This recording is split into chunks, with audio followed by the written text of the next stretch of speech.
Right from the start, notice how the judge lays out multiple charges across different cases. This usually signals a pattern of behavior, and judges pay attention to patterns. Keep your eyes on how these cases connect, because it becomes important later. Court is on the record in State of Ohio versus Franklin Kessler, case number 25 CRA 111, arraigned on 2 counts of abduction, a third-degree felony, and robbery, a third-degree felony. He pled not guilty to those charges on April 29th, 2025. In this case is set for a preliminary hearing today. Court is also taking up City of Conneaut versus Franklin Kessler, case number 25 CRB 81. Defendant pled not guilty to 1 count of criminal trespass on April 8th, 2025. We conducted a pretrial conference on April 29th, 2025, and this case is set for a second pretrial conference. Court is taking up also companion cases to the felony case 25 CRB 112 and 25 TRD 331, where the defendant pled not guilty to charges of domestic violence, a first-degree misdemeanor, driving under suspension, FRA suspension, an unclassified misdemeanor, and expired plates, a minor misdemeanor. Those cases are set for a first pretrial conference. Mr. Kessler remains incarcerated in the Conneaut City Jail. He's not been able to post the bond that the court set on April 29th. He is appearing by way of video. His attorney, Sean Martin, is in the courtroom. He is appearing at table 2 on the video. Also in the courtroom are Law Director John Lewis, and sitting at table with him, Sergeant Kurt Distel of the Conneaut Police Department. They are appearing at table 1 on the video. And it's my understanding from my bailiff that Mr. Lewis, that this preliminary hearing will go forward? Yes, sir. Okay. I'll call your first witness, Mr. Lewis. Thank you, Your Honor. The State of Ohio will call Marissa Soder. Okay, so the video is, Mr. Martin, if you don't mind, if Ms. Soder can sit next to you.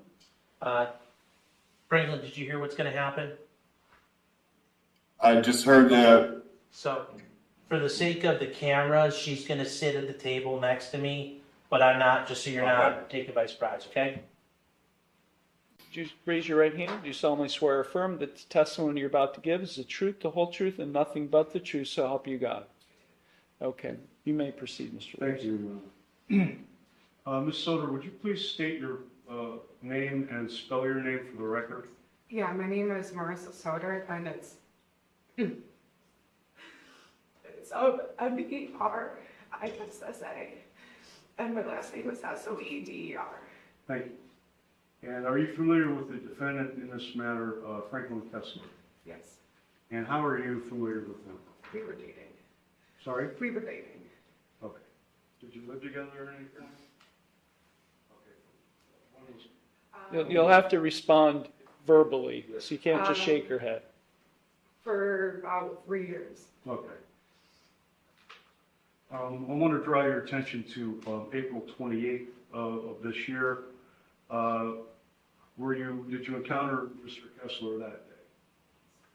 You'll have to speak loudly. This is key. When a witness hesitates or only nods, the court can't accept that as testimony. Everything must be spoken for the record. Tiny moments like this often affect credibility. Quick question for you watching. Do you think she seems nervous or just inexperienced with testifying?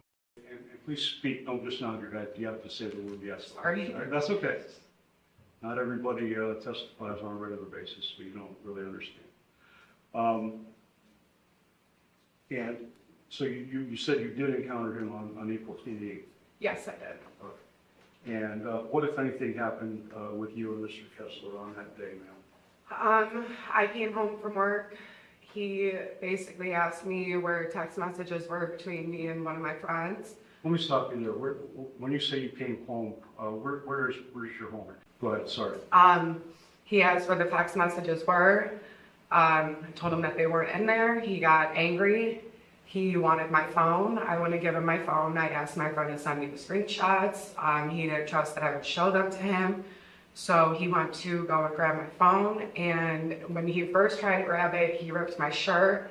I ran out into the hallway of my apartment building. And as I was going out that door, I don't know if he was going for my phone or for my hair or what, but he had a chunk of my hair, ripped it out, and then took my phone from there. After that, Let me stop. This is the moment prosecutors love to highlight: forceful taking of property. Hair pulled out, phone taken by force. That is textbook robbery under many state laws. Not a great fact for the defense. There. Did he forcefully take the phone away from you? yes, I did not give it to him. Okay. And he also pulled your hair. Yes. Okay. What happened next? After that, he went back into the apartment, said something about somebody's going to be calling the cops now. So I went out to my car, figured this could be my way to get him to his mom's house, took him to his mom's. He would not get out of my car when I got there. He said he wasn't going there. So I started walking down the road to get away from him. He started following me. I started running down, I don't know what road it is, it's off of Millard. I started running down that road. He ran right after me, got up to me. Let me stop you there. You ran down that road? I walked down Millard and then started. Why did you walk down the road? To get away from him, Okay. because he wanted to get out of my car. Did you try to get him out of your car? Yes. Try to get him to leave your car? Yes, I asked He him. refused to leave your car. Yes.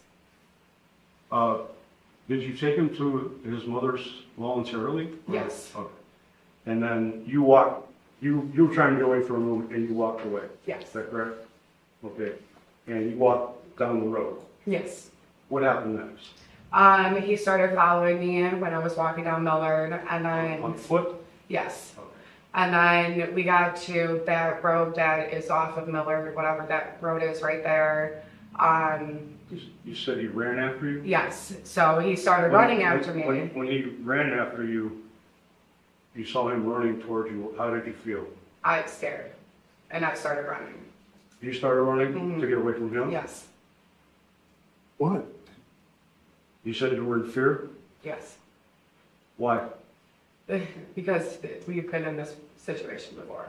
And what do you mean by that? Could you elaborate? When he got out of prison, he beat me up really bad.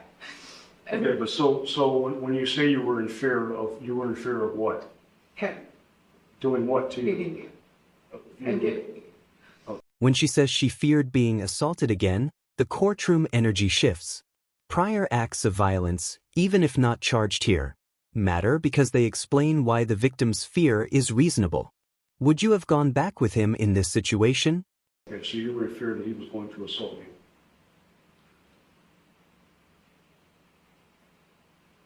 What happens if you do?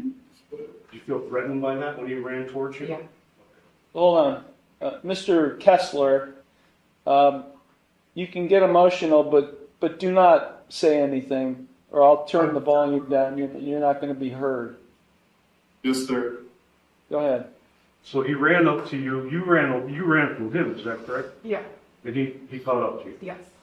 Now, what happened then? Basically, when he caught up to me, I just knew that I had to go back to his mom's house. You felt that he made you go back to your mom's house? Yeah, Okay. Just out of fear?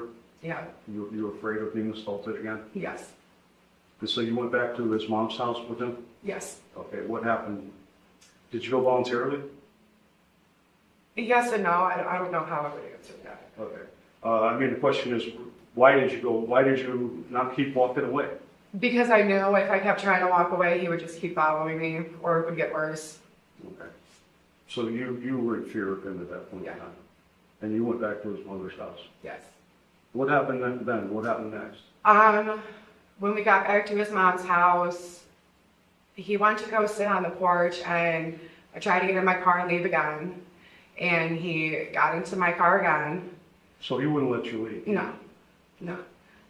He at some point took my cup and smashed it on the ground in his mom's driveway, and that's when his mom came out. And she started yelling at me, telling me to leave. I told her I would leave if he lets me. He took a water bottle and poured water. He ripped my stereo out, poured water into my stereo to where it just broke so many things in my car. And then his mom, she just kept yelling at me, telling me to leave, telling me to let him leave with me. And she finally said that she was calling the cops. And when she, when she said that she was calling the cops, he finally went back inside, and I drove a few houses down to wait for the cops. Did you ever get your phone back from him? No. The individual that you know as Franklin Kessler, the one who forcibly took your phone from you and restrained your liberty from leaving from his mom's house. Do you see him on the screen there? Yes. Okay. Could you describe what he's wearing? An orange jumpsuit. Okay. Record will reflect the witnesses identified the defendant. I have no further questions at this time, Your Honor. Thank you. Mr. Martin, any cross-examination? Yes, Your Honor, thank you. Good afternoon, ma'am. When you said you went back to Mr. Kessler's mother's house, and I want to make, that's what you turned around and went back, right? Okay. You said you were afraid, but he didn't tell you to do that, correct? No. He didn't threaten you and say, do this or else. No. And you said he wasn't violent to you at that point, correct? I know you mentioned previously there were other things, but that moment when you turned around. No. Okay. And you drove a few houses down, correct? Yes. Okay.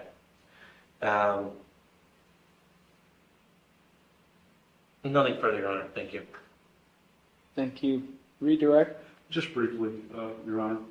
Ms. Soder, when Mr. Kessler ran up to you, you ran from him, is that correct? Yes. And what made you stop running? He caught up to me. Okay.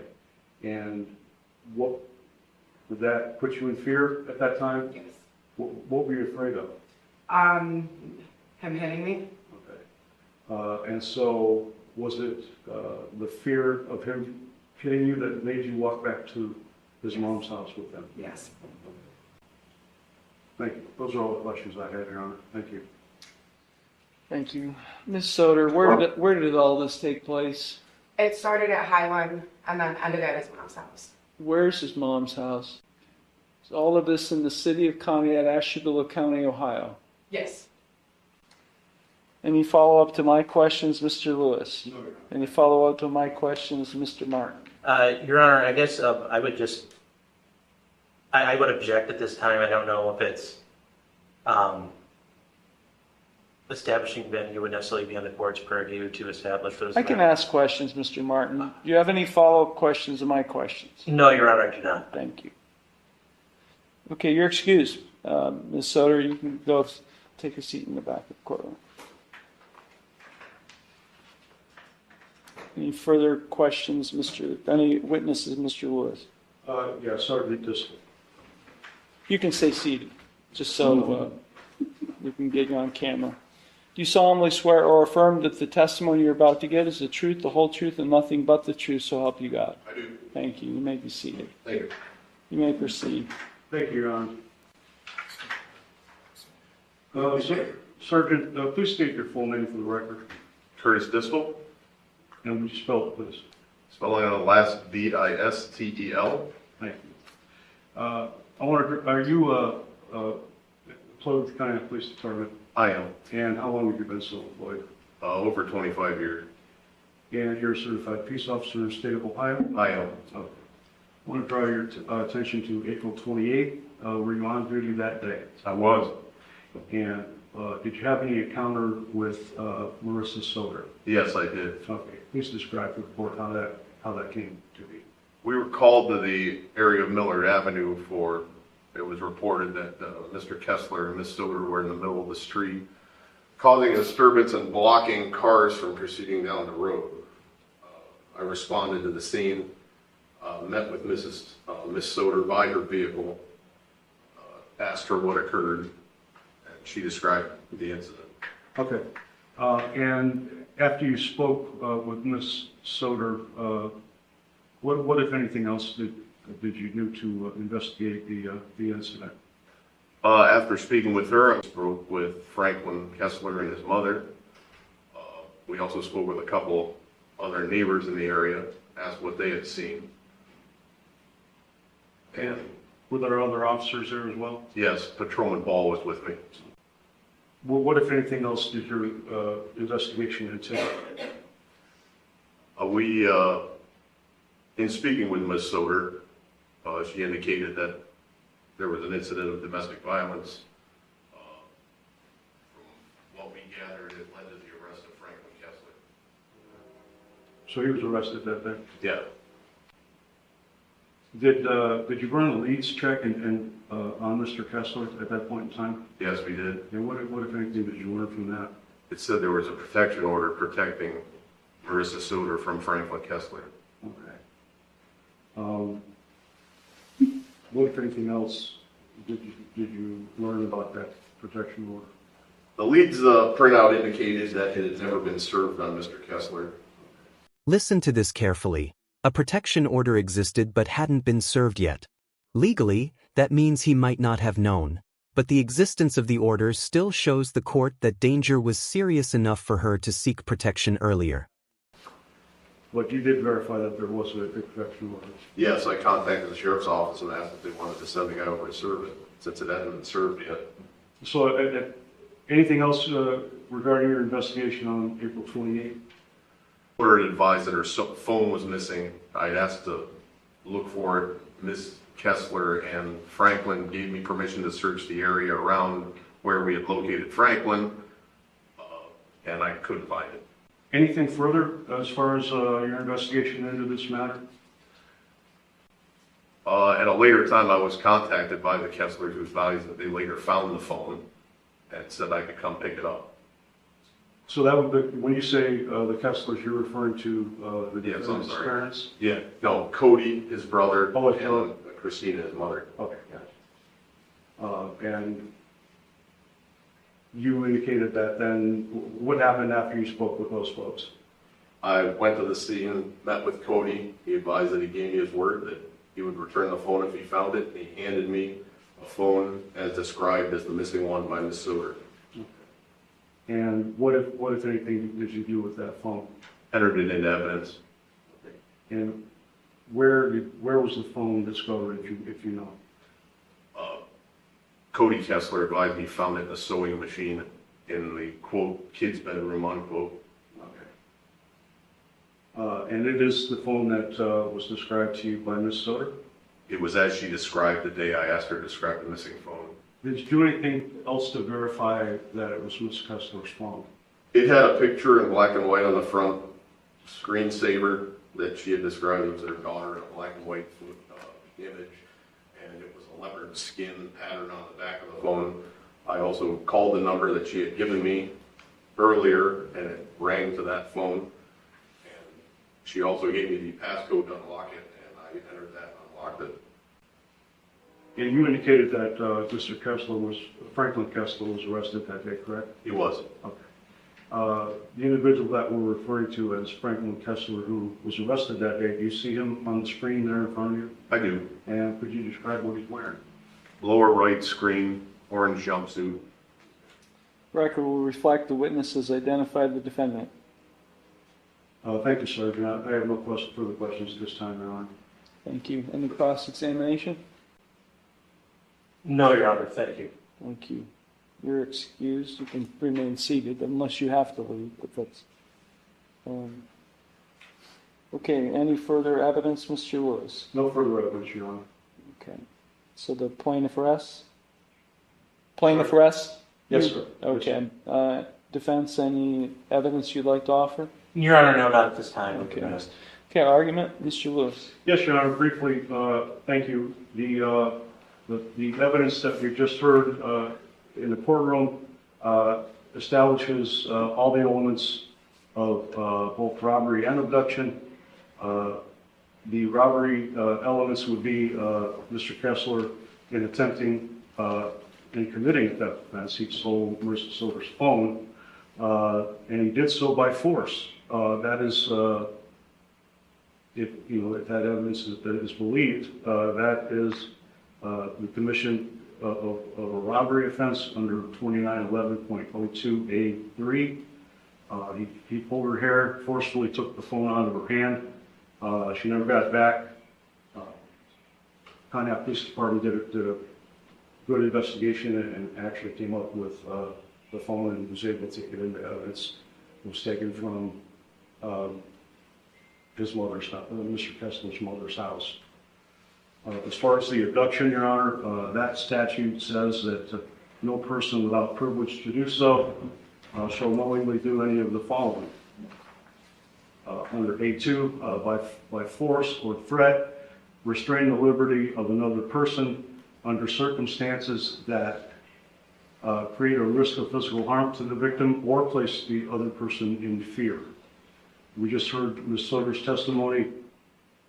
She felt threatened when Mr. Kessler ran up to her so much that she ran away from him, and he finally caught up to her. She was placed in fear that he was going to beat her as he had done previously, and that she was so frightened that she knew that if she did go back with him, that he might assault her again, and she was placed in fear by that. So she was returned to his mother's house. Also, Your Honor, we heard her testimony that he kept refusing to let her leave, kept refusing to get out of the car to allow her to leave, and that's why she finally got out of her own car and started walking down the road. So, Your Honor, I think that the elements essential to the abduction have also been shown here by preponderance of the evidence, and would ask that this case, both charges be bound over to the Asheville County Grand Jury. Thank you. Thank you. Mr. Martin. Thank you, Your Honor. Your Honor, I guess I'll address the robbery first. Your Honor, there's no indication, we would argue that if the court were to believe Ms. Soder's testimony, Sergeant Distel did indicate that he did search the home, did not find the phone. The phone was later returned by another party. Your Honor, at that point, it's my understanding that my client was already in custody at that point. So I don't know what happened with the phone, how the phone got there. I think that's not clear where the phone went, how it ended up in that position. So I don't believe it's proper at this point to attribute that to my client's actions. And then moving on to the abduction count, Your Honor, there were no verbal threats. There was no, while I understand Ms. Soder indicated she alleges violence occurred previous, at this point in time, no violence had occurred. The threat of violence, Your Honor, I believe that's entirely her own subjective belief. I don't know if there's any actual belief at that point that she would be harmed. She voluntarily turned back. She states she voluntarily brought my client to his mother's house. She did indicate that she wanted to leave, but she did not. Your Honor, it's not clear that anything was preventing her from leaving if he got into the car or the things he had done. She did end up walking away, and then later on, eventually, she did end up leaving on her own. There's no indication that my client attempted to stop her, take the keys, obstruct the vehicle from actually moving at all. So with that said, Your Honor, we do not believe that state has met its burden for proving the elements of robbery at this point or abduction to the necessary level of proof. Thank you. Thank you. Any response, Mr. Lewis? Your Honor, just that the abduction statute talks about by force or threat. Ms. Soder testified that when Franklin Kessler ran up behind her, she felt threatened by his physical presence and the fact that he ran after her down the road. And she testified that she felt that if she did not return to his mother's house with him, that she would be assaulted again. And, you know, I feel that under those circumstances, she was placed in fear by the threat of force, even though it wasn't, stated. She still felt that threat and felt threatened that if she didn't go back, that she would be assaulted again. And so, for those reasons, I feel that the abduction is warranted, should be bound over And the robbery also, it's a theft offense. Took his phone away from her, took her phone away from her by force. And under those circumstances, Your Honor, and the fact that the phone was eventually found in Mr. Kessler's mother's house, that evidence supports sufficiently on the robbery to also find that as well. Thank you, Your Honor. I'm sorry, Your Honor, I was trying to learn myself, but I just had one thing just for the record. I know the state's already spoken again, but I wasn't able to bring something. I couldn't remember the case name at the time, but Counterman v. Colorado, it's a Supreme Court case from 2023. It deals specifically with spoken threats, Your Honor, and that there has to be a knowing and reckless disregard. A substantial risk or statement will be viewed as threatening violence. I know it's not exactly this, Your Honor, but I think that the court could look at the reckless, whether there's a reckless disregard of the conduct would be considered a threat, and I don't believe that's been met here, so I would just proffer that for the record. Your Honor, my client's raised his hand, and I'm not sure what he's attempting to raise at the second. Mr. Kessler, you're raising your hand. What would you like? Can I say something? Franklin, it's up to you. I would not recommend you speak, though, because it could be used against you. I would like to say this.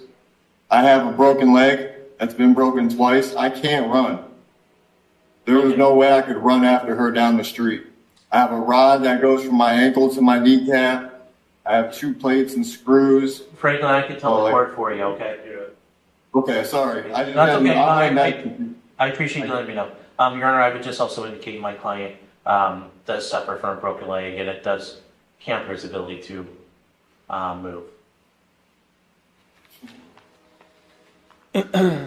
Okay, based on the testimony we're talking force. We're talking someone Ms. Soder, who testified under oath that he took a chunk of her hair out of her at early on in this entire incident, which is forceful, and that force continued, or threat of force. The court, which court finds that threat of force continued throughout this incident. I do find that probable cause exists and substantial credible evidence has been presented that both offenses charged were committed by this defendant. As a result, I will go ahead and bind this case over to the Asheville County Common Pleas Court for further proceedings. That's the felony case. I will also bind over 25 CRB 1112, that being the domestic violence charge, misdemeanor domestic violence charge pursuant to Criminal Rule 5 with the felony case. Unless there's objection. Is there any objections, Mr. Lewis? No, Your Honor. Okay. Bond has been previously set in the amount of $50,000, cash surety 10%, with conditions the defendant remain drug and alcohol free. He's subject to random chemical testing. He's to have no contact with Marissa Soder. Misdemeanor case, $10,000, cash surety 10%, same conditions. Mr. Martin. Your Honor, we would ask for a lower bond. I understand the court has concerns, but for my client, these bonds are prohibitively high for him to be able to meet them, for his family to attempt to help them meet them, and I believe that causes an issue under the 8th Amendment. We ask for a reduction in bonds, just allowing the opportunity to post a bond at this time. Thank you. Mr. Lewis? Your Honor, it's the state's position that the bonds as currently set are appropriate and proportionate to the seriousness of these offenses, and also proportionate to Mr. Kessler's substantial criminal history, to protect society from future criminal actions by Mr. Kessler, also to protect Ms. Soder, protect her well-being and her safety from any from Mr. Kessler on PR1. So we'd ask that the bonds remain the same and not be modified at this time. Thank you, Your Honor. Thank you. Ms. Soder, there's been testimony that you obtained a civil protection order in common police court Yes. against Mr. Kessler. Yes. Do you know when that you obtained that? About a month ago. Okay. Is it a temporary order? Is there another hearing I scheduled? have a hearing at the end of this month. Why would you do this, baby? Why, Would you man? be quiet, man? Please be quiet. So there it is. Defendants start speaking directly to the victim in open court. Judges absolutely hate this. It's seen as intimidation, manipulation, or emotional pressure. And the judge shutting off his audio? That's the courtroom version of "you're done." Mr. Kessler, please, or I'll shut you down. Shut it down, man. Okay, you're shut down. Shut it down. There's nothing else you can do to me, man. Okay. Ms. Soder, can you tell me what circumstances led to you obtaining the civil protection order?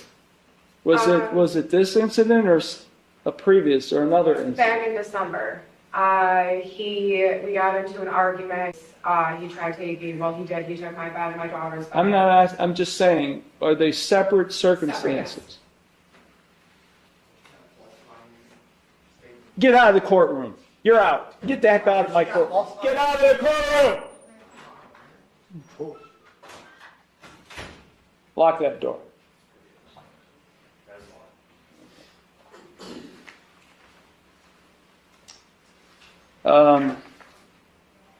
Bond will continue as previously set in both cases. Anything further, Mr. Lewis? Nothing further, Your Honor. Thank you. Mr. Martin? Nothing for your, thank you. Okay, this matter is concluded. Thank you.